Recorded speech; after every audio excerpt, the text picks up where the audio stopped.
Hoy vamos a analizar a fondo un informe ciudadano que está dando mucho de qué hablar. Se trata de un documento que denuncia serias irregularidades en las elecciones generales de Bolivia del 2025. Es un análisis, la verdad, bastante denso, lleno de cifras y datos, que pone sobre la mesa preguntas muy serias sobre qué tan íntegro fue el proceso. Así que vamos a desglosar punto por punto sus hallazgos más importantes. Y todo el informe arranca con una pregunta que la verdad te deja pensando: ¿puede una elección ser demasiado perfecta? Este es el punto de partida de toda una investigación que pone en duda la aparente normalidad de los resultados que se dieron a conocer oficialmente. Y la razón de esa pregunta es este número que vemos: 0. Así como suena, 0. De más de 35,000 actas electorales, el número oficial de actas anuladas fue ninguna. Y lo que subraya este informe es que esta perfección, esta ausencia total de errores humanos que justifiquen anular un acta, no es algo nuevo. Ya van 4 elecciones consecutivas que pasa lo mismo.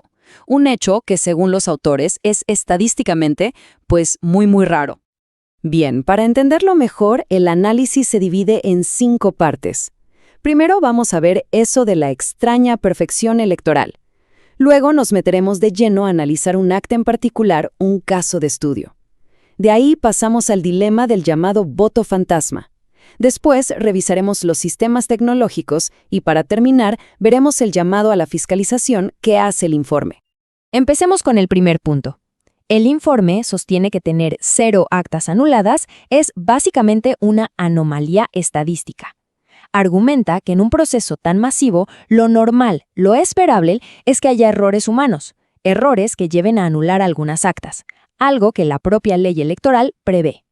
Entonces, ¿por qué habría un interés en esta supuesta perfección? Bueno, el documento plantea una teoría. Si se anula un acta, la ley dice que hay que repetir la votación de esa mesa en los siguientes 15 días. Esas 2 semanas, según el informe, son una ventana de tiempo crucial para que la gente pueda presentar denuncias. En cambio, si no se anula ninguna acta, ¡pum!, los resultados se cierran rapidísimo. Ahora, para que esto no quede en pura teoría, el informe presenta casos bien concretos. Y hay uno que es central, el que usan como la prueba más fuerte: la historia de una sola y única acta electoral. Estamos hablando del acta 105804.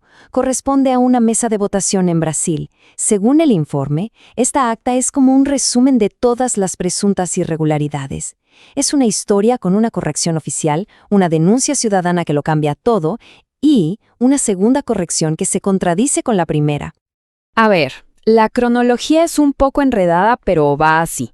Primero, un vocal del Tribunal Supremo Electoral, el TSE, revisa el acta y saca un documento para corregir la suma. ¿Qué hace? Le suma 100 votos a un partido y, de paso, altera el número total de papeletas. Días después, cuando la denuncia ya está en todas las redes sociales, el mismo vocal saca una aclaración que le da marcha atrás a todo y revierte por completo esa primera corrección. Y la diferencia salta a la vista. La primera corrección infla los votos y las papeletas en 100 unidades, así, de la nada. La segunda corrección, la aclaración, vuelve a las cifras originales, las que habían contado los jurados de mesa. El punto clave que resalta el informe es este: la reversión de esos 100 votos pasa solo después de que la denuncia se hizo viral. Y claro, esto deja, según el informe, preguntas importantísimas sin respuesta. Primero, la ley que citan es súper clara. Solo se pueden corregir errores de suma, no alterar la cantidad de papeletas.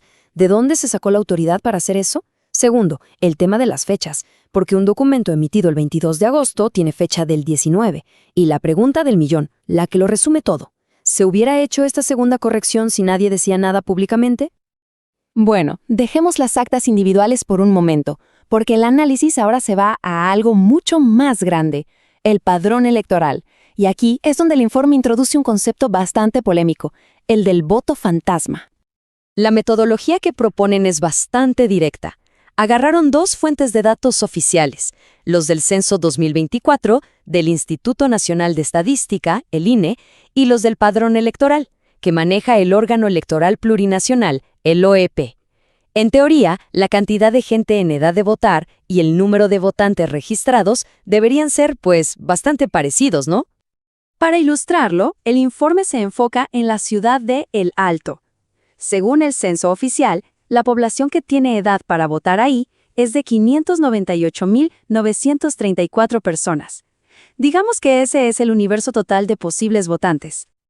Pero, ojo, el registro del órgano electoral muestra un número mucho mayor. Resulta que el total de votos que se emitieron en El Alto fue de casi 700.000. O sea, se contaron más de 100.000 votos por encima de la cantidad de personas mayores de edad que viven ahí. Después de hacer algunos ajustes, por ejemplo, por el porcentaje de participación, el informe llega a esta cifra final. Una discrepancia de 148.612 votos.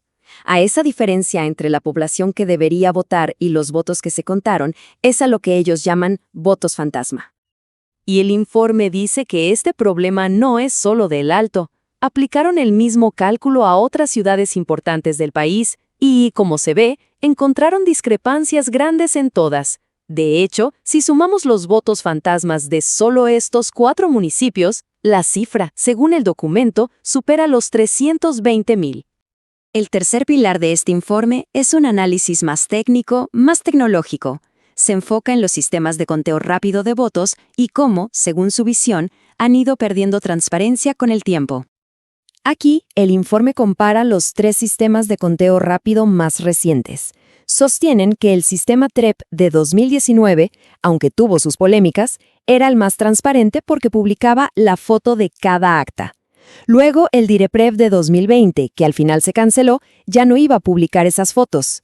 Y finalmente, el CIREPREV de 2025 no solo mantiene las fotos ocultas, sino que además agrupa los datos por departamento, un nivel tan general que, según el informe, hace casi imposible que un ciudadano pueda fiscalizar algo.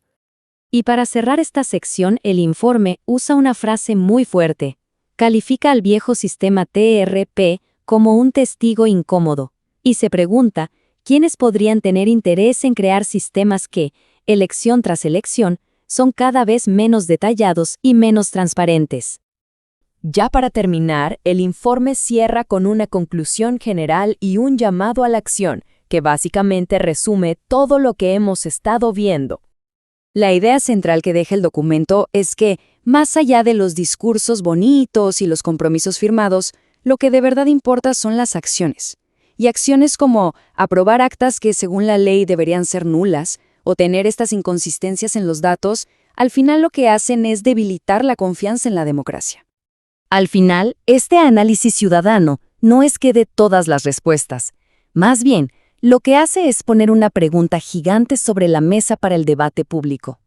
Con todas estas evidencias y cuestionamientos, el gran desafío que queda es, ¿cómo se hace para reconstruir y fortalecer la confianza en la base de la democracia, que es el voto de la gente?